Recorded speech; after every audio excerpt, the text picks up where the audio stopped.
Hello, everyone. This is Dorie Clark, and I am here with my friend Tony Martignetti. He is the author of this book. It's called Campfire Lessons for Leaders. We're going to be talking about that today and learning from Tony and all of the great wisdom that he has accrued and is willing and ready to share with us. But when you're here, please type into the chat box and let us know who you are and where you are watching from. We'd love to hear from all of you, and of course, take questions for Tony throughout the time that we're together.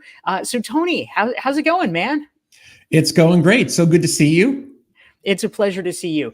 So now this book, Campfire Lessons for Leaders, you have been doing a podcast for a number of years and have talked to a lot of leaders, authors, etc., gained a lot of wisdom from that. Explain the metaphor to me for people who don't know you and your work. Why is it a campfire lesson? What does that mean exactly? Yeah, I mean, first of all, campfires have been important to me since I was a kid. Amongst many people, there's something about the campfire that elicits this feeling of intimacy, this warmth, and this feeling of not just having an everyday conversation around the fire. And so, when I think about that, that's something that is personal, but also thinking about how stories have been told around campfires since the beginning of time. Well, human history, I should say. And I mean, amoebas probably did it too. We just don't know. Yeah, exactly. And I just love the idea that, we're not going to just sit around the campfire and talk about, meaningless stuff. We're going to talk about important things and maybe share things that are vulnerable to us. And that's what I wanted to elicit in my podcast, was this place where people would share stories about their journey to getting where they are, and sharing things that are important to them that other people can learn from. And that's what I did with the metaphor. Oh, that's so interesting. I love that. This is Dorie Clark. I'm here with Tony Martignetti. He's an author of the book Campfire Lessons for Leaders. We want to say hi to some of the great folks who are tuning in from around the world. We've got Megan joining us from Minnesota. We've got Marion joining us. Hello. We're so glad to have all of you guys here. And if questions arise for Tony, please feel free to type them into the chat box. Now, Tony, one of the things, being familiar with your work, that I find most interesting, you have a concept that you like to talk about, which is grounded leadership. Yes. Can you explain a little bit more about what that is and why you feel that that's significant? Yeah, I mean, grounded leadership is something that is, for me, I didn't know it really existed until I started to see it show up and reflected back to me. What it is, it's really about showing up and being the calm in the chaos. In a lot of the things that I was doing in my prior life as a biotech executive, there was a lot of things that were just constantly being thrown at me and a lot of challenges, and you just immediately wanted to act on them. The reality is we got to slow things down, and we have to be able to be that grounding presence for people around us, acting with intention as opposed to reacting quickly and thinking that you're going to solve the problem in a very meaningful way. So I think it's about slowing things down a little bit and really allowing people to see that you're the person who's going to be the person who's going to help them move forward in a more intentional way. And I have a framework around this, which everyone has frameworks, but I think it's important to have a framework. And I have these 3 C's that are so important for us to think about. And oh my God, well, tell us. We want to know. I don't want to keep you in suspense anywhere, Curiosity, connection, and compassion are the 3 C's that are important to elicit when you're thinking about groundedness. Curiosity is both an internal and an external move, getting curious about yourself and curious about the people around you. Compassion, the same thing, making sure that you're not beating yourself up for not having the answers, but caring about yourself, but also caring about what's happening for the people around you. It's the outward move of saying, I want to show compassion for the people who are in the room with me or who are experiencing the things that I'm experiencing. So that compassion is important. And then lastly, connection. Connecting with people is not just about, hey, how are you doing? It's about really understanding, what is going on for them, understanding their experience and building relationships that are not just on the surface. Yeah, that's such a great point. Thank you, Tony. This is Dorie Clark. We're here with Tony Martignetti. He's the author of this book, Campfire Lessons for Leaders. And we want to greet some of the great friends who are tuning in to join us. Petra is in California. We've got Cliff, Nashville/Maryland. Marion's from the mountains of Georgia. I love it. Allie's in Canada. We've got Abby from Michigan and our mutual friend Hubert from Paris. We love having all of you here. Thanks for tuning in, and any questions you have for Tony, please feel free to type them into the chat box. Now, Tony, you recently have published a couple of articles in Harvard Business Review that I think are especially interesting. One of them, which especially caught my fancy: 3 ways humility can undermine your leadership. This might feel a little bit counterintuitive to most people. I mean, gosh, isn't it nice to be a humble leader? We're all sick of these aggressive jerks, just sort of, banging around like a bull in a china shop. So tell me about the reverse situation here. How can humility actually undermine your leadership? Yeah, I mean, it's one of the biggest challenges. And I know that I was always seeing myself as someone who is humble, but one of the things that's a challenge is that when you show up in that way that is saying like, okay, if I'm being humble, then I'm helping others. But you have to be careful to thread that needle in a very meaningful way. And one of them is making sure that you put yourself in the story and ensuring that you're not just diminishing your role in moving people forward. Also, it's important to make sure that you're garnering the right resources. So when you're managing up, that you're ensuring that the team sees that you're advocating for their position and ensuring that they see what you're pushing forward for them, and that you're ensuring that their efforts and your efforts are being put on display. So don't be afraid to toot your horn if you need to, which is important as you are a humble leader. Yeah, that's such a good point, and it's a really important thing to remember. We're here with Tony Martignetti. He is the author of Campfire Lessons for Leaders. We want to say hi to Sylvia, who just joined us. She's also in Paris. You and Hubert should hang out. Send each other a message. Say hi. You can make friends. So we're very excited to be talking to you about some of these leadership issues that you have so much experience with. Tony is an executive coach and a former executive in the biotech space. You also recently wrote an HBR piece that came out called 4 Strategies to Guide Your Team Through a Departmental Transition. Now, this is something that probably a lot of folks have experienced, where your department somehow is having a transition. Maybe you're having to change your focus and your purpose. Maybe there's been a lot of staffing changes, but something has happened and it is not what you are used to. If someone is a leader in a situation of great change and tumult like that, Tony, what are some important points that we need to keep in mind to help guide the people that you manage through that very stressful and uncertain situation?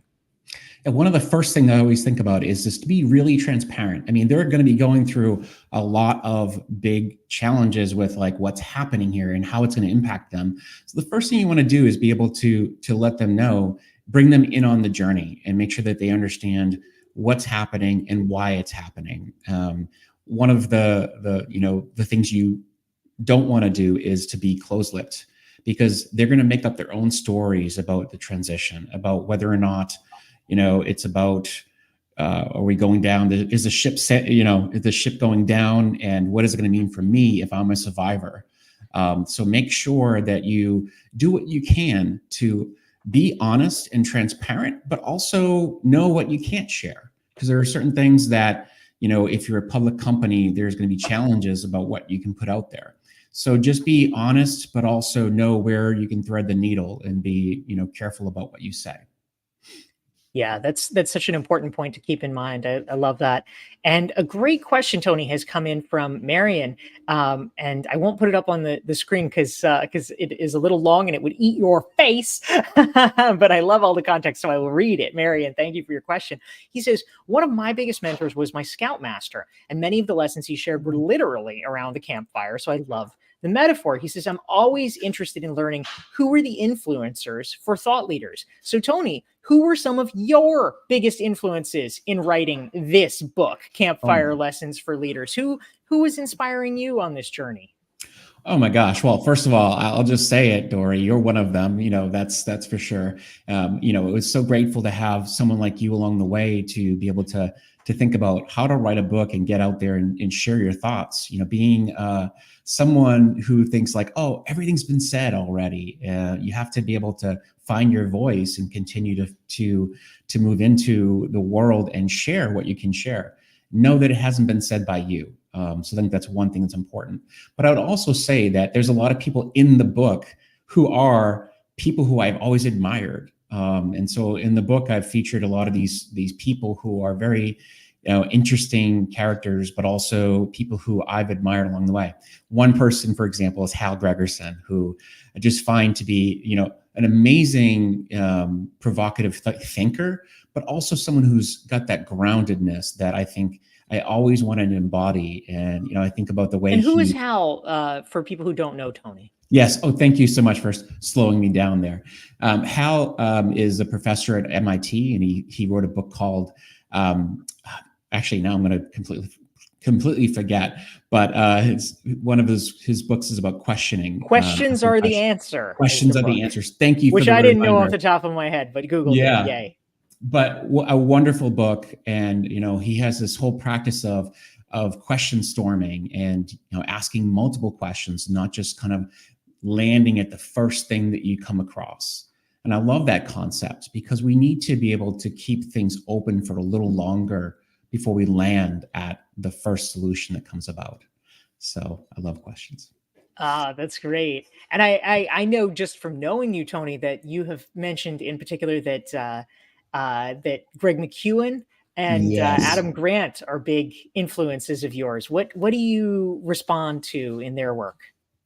Yeah, with Adam, it's always been about this idea that he's always has an open mind, this ability to stay humble and knowing that you don't have all the answers and you can be out there having be a thought leader, but also having this ability to have the aperture open enough to have, to be able to learn something new. And I think that's so cool to have the ability to be a big thought leader like he is, but also be open-minded and to be wrong and still be able to carry yourself through that. Humble, but not too humble. Hopefully he's not undermining anything. I think he's threading a good needle there. And then with Greg, I just love the way Greg has really boiled it down. It's not about always striving for more. It's about, understanding where we find leverage in our lives and with our relationships, and knowing that there's something essential about finding who's important in your life. And that's one of the things that I've seen recently about his work is this focus on connection and finding out who are the essential people in my life that I got to make sure that I'm focusing my time and energy on them. And I think that is such a great way to look at essentialism. Is it's not just about doing less. It's also about making sure that when you're doing the work that you're doing, that you're focusing intentionally on the right people. Yeah, those are great. Thank you. So I'm Dorie Clark. We are here with Tony Martignetti. He is the author of this book, Campfire Lessons for Leaders. If you're enjoying the conversation, hit the like button, hit the share button so that your friends can benefit from it as well. And we want to say thank you to the great folks who are tuning in and asking such incisive questions. I love this. Now, Tony, one of the things that I find really impressive, I was alluding to this at the top of the hour here, but you are a longtime podcaster. You've done hundreds of episodes, and I'm curious. Can you talk a little bit more about your show, about why you do it, and highlights for you? Because I know there's a lot of tie-in and inspiration between those conversations and the book. What have you learned from doing the podcast, or what's been sort of most surprising or stayed with you from those conversations? Yeah, it's a great question. So first of all, I'm at almost 260 episodes and rising. I still have, just interviewed some amazing people this past week that have I can't wait to put out there. One of them is Marcus Collins, who I just, he and I just had this amazing conversation. I can't wait to put out in the world. And I will just say that, first of all, the show is called The Virtual Campfire, for those who don't know it. And it has been nothing short of an amazing experience for me because I never thought of podcasting as a vehicle. And when I started, I just felt like, wow, who am I to do this? What am I doing? But you just start doing the work. You start showing up every conversation and just, experiencing the person who shows up. And I think one of the things I've learned is that each person has a story to tell, and each person has these beautiful insights to share. You just got to give them the space to do that. And I think that's one of the things that I've learned about the process. And I've also learned that there's a lot of commonalities in the way people are experiencing their lives, that they don't look back and really appreciate those little moments that have ignited a spark in them, that created a path that they could have never have realized was going to become their life or what they would do in life. And one last thing, and then I'll pause, is that we don't do it alone.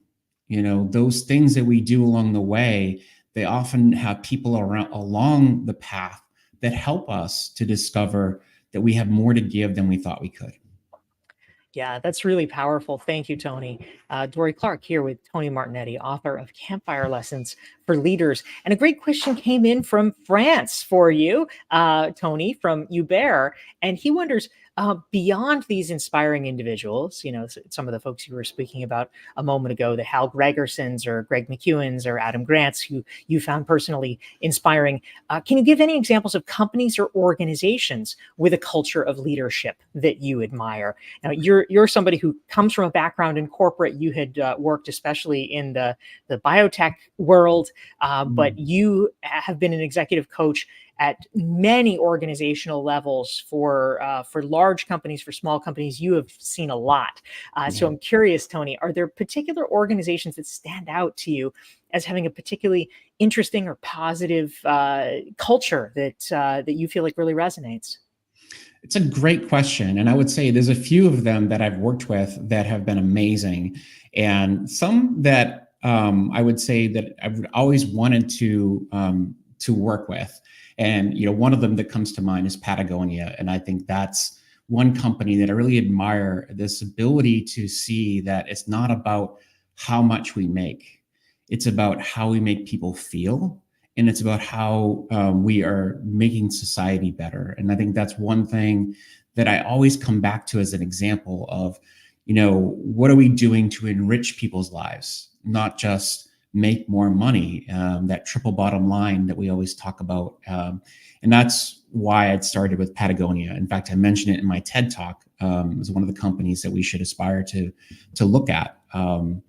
And so that's one company that I've worked with that I've really appreciated and looked to as an example of a good company is Genzyme. It was a company that I worked for a number of years. One of the things that was interesting about Genzyme, and they were bought by Sanofi many years ago, Genzyme had this real focus on patients. It was all about how do we do best by the patients. And it was at the center of everything, every decision we made. When you set that course for how do we do the right thing for that person who's waiting for therapy, it becomes like a guiding light. And, every decision becomes easier to make because you start to think about what's right for the patient. And I think that's one of the things that I've realized is important to instill in the companies that I work with, a lot of the biotech companies that I've worked with.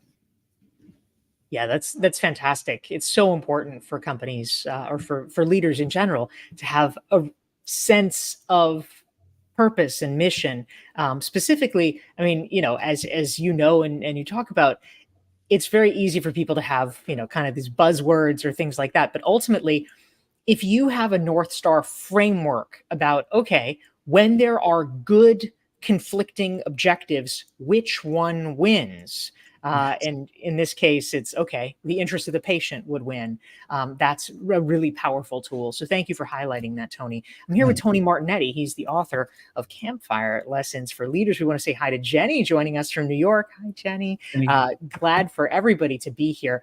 Now, Tony, something that I was curious about, the subtitle of Campfire Lessons for Leaders is how uncovering our past can propel us forward. This Yes. sounds very deep. Tell us more what you mean by that. This is very interesting. Yeah. What do you mean by it, and how do we do it? Yeah. And so first of all, I think about it from my own past, just to kind of use that as a kind of an example. Oftentimes I think about the work that I was doing for many years and, I was working in finance and strategy jobs in the biotech industry. But the reality is, if I go really far back, one of the things that I was doing was I was an artist.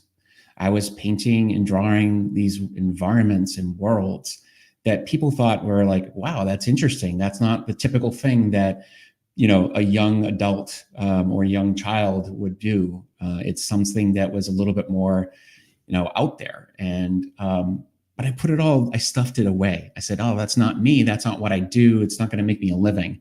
And then I decided to go pre-med because, that's so related to art. Of course. Yeah. But when I think about this concept of where I am now today and how I integrate that early part of my life, when I looked back and started to feel this connection to my early adult, early childhood and into my teen years, I realized that part of me has become part of me now, and I've integrated it.